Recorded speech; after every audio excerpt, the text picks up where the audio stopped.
l'Occitan jusqu'à présent, l'image que l'on a en général, c'est une image folklorique, ce n'est pas cela. Ah non, pas du tout. L'image folklorique, j'ai rien contre. J'aime bien l'image folklorique et tout.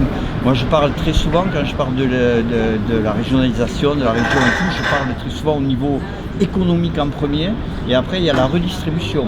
Parce qu'il faut le savoir. D'abord, on commence par l'économie, et puis après, une fois qu'on a les moyens, on redistribue proportionnellement partout où il faut le faire. Et redistribuer dans notre région. Pas principalement envoyer une très grande partie de nos revenus sur une capitale, où toutes les grandes sociétés du pays ont toujours leur siège à la capitale, sauf ici, où la société qui est quand même maître du développement sur Toulouse et sa région, Airbus, a son siège à Toulouse. C'est quand même quelque chose de très très important. C'est un exemple. Voilà. Quand après la différence de niveau de vie qu'il y a entre les régions et la capitale, c'est en Europe, c'est en France où il y a le plus de différence entre Paris et ces régions, alors que dans d'autres pays similaires, on peut comparer par exemple l'Allemagne ou Berlin à moins de 2% finalement niveau de vie de la capitale avec le reste de l'Allemagne. Donc en Italie, il y a je crois 13% et puis il y a 7 ou 8% en Espagne.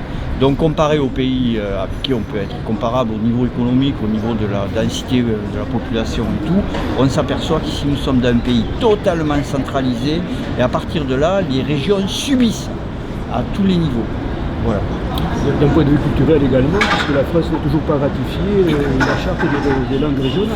Exactement, ça aussi, c'est pour ça que pour nous cette campagne est très très intéressante et très, très porteuse, et on le sait, et c'est pour ça qu'on est très content d'être avec les partenaires avec qui l'on est, parce que c'est du constructif, pour la bonne raison qu'au niveau culturel sur les langues et tout, la France est le seul pays qui finalement n'a pas suivi, ne suit pas d'ailleurs du tout les règles européennes là-dessus qui ont été instituées normalement il y a quand même un certain temps, mais pas mises en œuvre du tout ici.